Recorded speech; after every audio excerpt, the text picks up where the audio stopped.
प्रिय विद्यार्थियों, good morning. आज हम कक्षा 9 विषय हिंदी वर्कशीट नंबर 70 को कर रहे हैं। प्यारे बच्चों, ये हमारी आज की जो वर्कशीट है ये पुनरावृत्ति कार्य है। हमारा पाठ है ल्हासा की यात्रा और इस पाठ के जो लेखक हैं वो राहुल साकृत्यायन जी हैं। प्यारे बच्चों, इस पाठ में वो जो है जब एक तिब्बत जाते हैं और तिब्बत की यात्रा पर जाते हैं तो उस यात्रा का वर्णन यहाँ पे कर रहे हैं। उस यात्रा में वो वहाँ की भौगोलिक, राजनीतिक, सामाजिक, आर्थिक और सांस्कृतिक विशेषताओं का वर्णन करते हैं। अब उनकी यात्रा का आखिरी पड़ाव है, तो आखिरी पड़ाव में क्या कुछ हो रहा है आज के पाठ में यही बताया गया है। वो कह रहे हैं कि जो तिब्बत की ज़मीन बहुत अधिक छोटे बड़े जागीरदारों में बटी है, अर्थात तो तिब्बत में गए हैं वहाँ पे ल्हासा, तो कह रहा वहाँ की जो ज़मीन है वो जागीरदारों में बटी हुई है। भाई कुछ हिस्से फिक्स कर रखे कि ये ज़मीन इन्हीं के पास में रहेगी। इन जागीरदारों का बहुत ज़्यादा हिस्सा मठों के हाथ में है और जो मठ हैं, जैसे मठ, मंदिर, मस्जिद, इस प्रकार से जो मठ हैं जो बौद्धिस्ट लोगों के होते हैं, वे अपनी मतलब उनके पास ज़्यादातर ज़मीन है और अपनी जागीर में हर एक जागीरदार कुछ खेती भी करते हैं और कुछ उनमें खेती भी करने वाले लोग हैं, जिसके लिए मजदूर बेगार में मिल जाते। बेगार का मतलब होता है भाई पैसे दे करके। खेती का इंतजाम देखने के लिए वहाँ कोई भिक्षु जाता है जो जागीर के आदमियों के लिए राजा से कम नहीं होता। अर्थात जो भिक्षुक लोग होते हैं वो भी राजा की तरह उनका एक दबदबा रोब होता है। सेकर की खेती के मुखिया, अब सेकर की जो खेती है उसके मुखिया हैं भिक्षु, उनका नाम है नमशे। उनसे लेखक मिलता है तो कह रहा कि वो तो बड़े भद्र पुरुष थे। भद्र पुरुष का मतलब था बहुत ही अच्छे व्यक्ति थे और वो बहुत प्रेम से मिलते हैं। और हालांकि उस वक्त कह रहा कि मेरा ऐसा वेश नहीं था कि मैं ऐसे सज्जन व्यक्ति से मिलूं, किंतु वो मेरे से मिले और उन्हें कुछ भी ख्याल करना चाहिए था, मतलब कुछ तो करना चाहिए था कि मैं कैसे व्यक्ति से मिला, किंतु उस समय भी वो मेरे से मिले। कह रहा कि वहाँ एक मंदिर था बहुत बढ़िया जिसमें कंजूर, कंजूर का मतलब होता है प्यारे बच्चों बुद्ध वचन, जिसमें हस्तलिखित 103 पोथियाँ रखी गई थी। अर्थात जो कंजूर शब्द है इसका मतलब होता है बुद्ध के वचन, और इनकी पोथियाँ जो हैं हस्तलिखित रूप में वहाँ पर रखी हुई थी। अब लेखक कहता है कि मेरा भी आसन जो है वहीं पर लगा दिया था उन्होंने। कहाँ पर? मंदिर में ही, जिसमें बुद्ध वचन की हस्तलिखित पोथियाँ रखी हुई थी। कह रहा कि वह बड़े मोटे कागज पर बड़े अक्षरों में लिखी हुई थी, बड़े बड़े अक्षरों में लिखी हुई थी। एक एक पोथी और 15 शेर से कम नहीं रही होगी। शेर का मतलब भाई शेर हम सामान्य भाषा में बोल रहे हैं, किंतु बुद्ध वचन ही थे।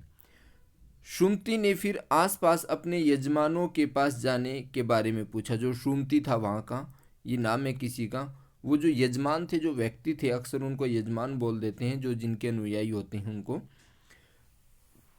उनसे पूछता है कि मैं अब पुस्तकों के भीतर था और मैंने उन्हें जाने के लिए कह दिया। दूसरे दिन वह गए। मैंने समझा कि 2-3 दिन लगेंगे, लेकिन वह उसी दिन दोपहर बाद चले आए। अब वहाँ से जो है तिगरी गांव वहाँ से ज़्यादा दूर नहीं था, अब उनको वहाँ जाना था।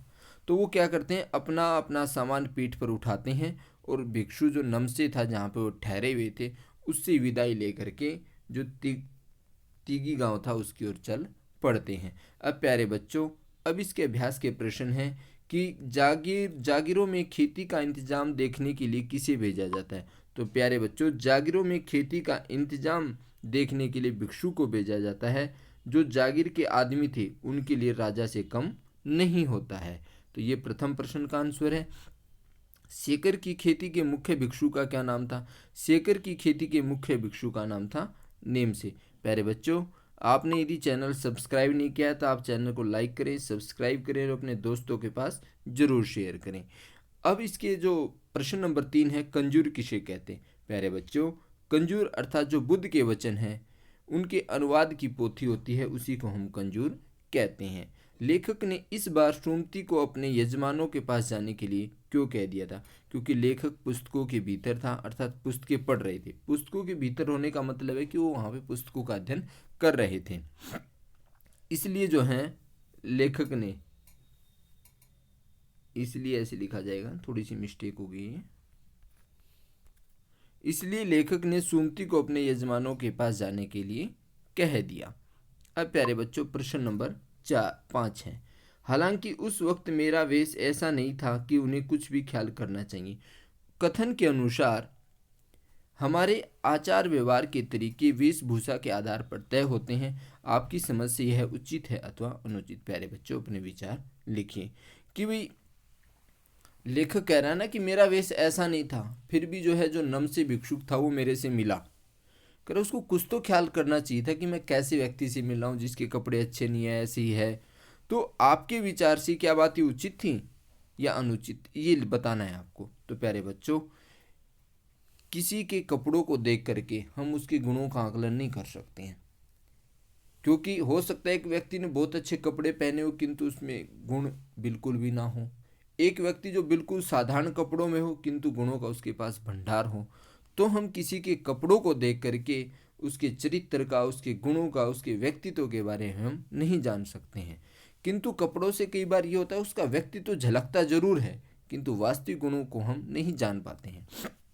तो प्यारे बच्चों इसके आंसर में हम लिखेंगे नहीं, हमारे आचार व्यवहार के तरीके वेशभूषा के आधार पर तय नहीं होने चाहिए, क्योंकि हम वेशभूषा के आधार पर किसी के व्यक्ति के गुणों की पहचान नहीं कर सकते। आशा करता हूँ आप इस वर्कशीट को समझ गए होंगे। धन्यवाद।